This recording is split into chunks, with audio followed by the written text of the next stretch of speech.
Nagkaroon to ng problema nung hiniram sa atin. Hindi daw umandar. Naputol yung mga kinakabitan ng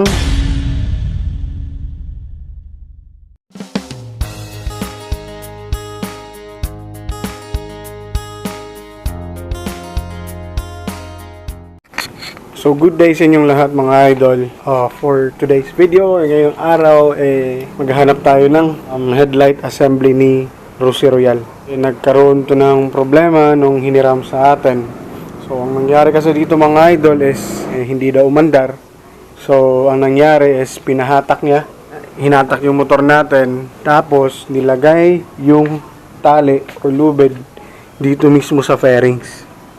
Ang nangyari is parang napuwersa yung fairings, kaya naputol yung mga kinakabitan ng headlight assembly natin. Kaya ito dapat naka-touch yan dyan, kaso hindi na mangyayari kasi nga putol na dito sa part na to. Ito yung kinakabitan ng headlight assembly. Yan, naputol din yung kabitan ng tornilyo. Supposedly itong part na to dapat dito yan ka-attach. Kaso nga, yun nga, siguro nung hinahatak yung motor, nagpersa, kaya naputol yan. Putol yan mga idol. Ito rin naputol rin. Tsaka ito putol yan. Itong part na to is dito dapat yan. Sinearch natin to sa Shopee. Naghanap tayo online. Yung presyo niya is umaabot ng 2,000. Isang buong assembly na yun mga idol. So ang gagawin natin ngayon is maghanap tayo ng mura. Sinubukan natin sa Facebook Marketplace. Meron tayong nahanap kaso nasold na.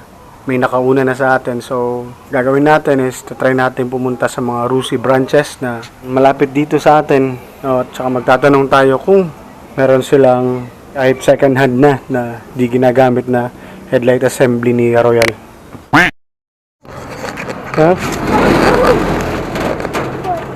So good day mga idol. Pupunta kami sa Rusi. Meron kasing Rusi branch na malapit dito sa amin. Ito, dala ko lang yung headlight. Yun. So dala ko yung headlight mga idol. Pupunta tayo sa Rusi branch. Okay. Yan, so malapit na tayo mga idol sa very good Rusi branch na malapit dito sa atin. Nandun lang mga idol. Ewan ko kung kita nyo ba. So sana may makuha tayong headlight assembly para kay Royal. Please, baka mura tayo.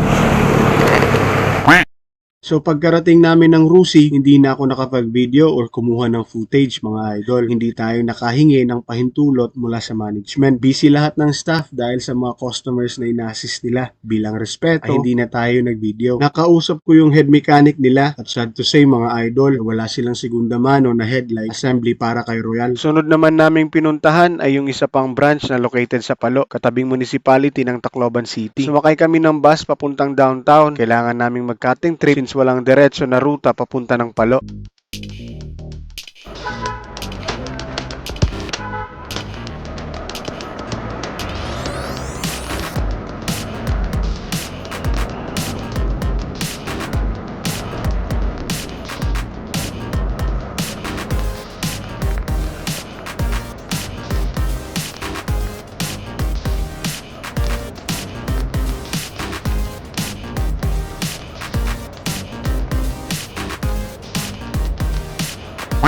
Pagkarating nga namin dito sa Rusi Palo ay agad kaming nagtanong, kaso ganun rin mga idol, wala silang second hand na headlight assembly. Kung o-order naman ng bagong headlight, nasa 1,500 daw ang presyo nito. Wait a minute! Habang kinakausap ko yung isang staff ng Rusi, hindi ko namamalayan na gumagawa na rin pala ng sariling content ang videographer ko.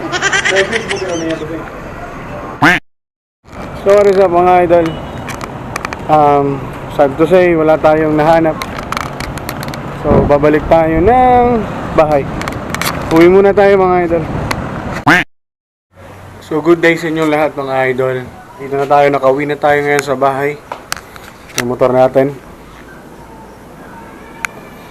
So, sad to say, wala tayong nabili or nakuhang headlight assembly para kay Royal.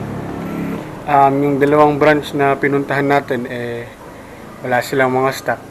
Wala silang mga second hand or yung mga gamit na. So, advice nila is kumuha na lang daw or mag-order ng bagong headlight assembly. Kaso medyo pricey siya mga idol, medyo mahal. Kaya siguro gagawan ko na lang to ng paraan for the meantime. So hanggang dito na muna yung video na to mga idol. Update ko na lang kayo if may mabili or makita na tayong headlight assembly para dito kay Royal natin. Peace out mga idol.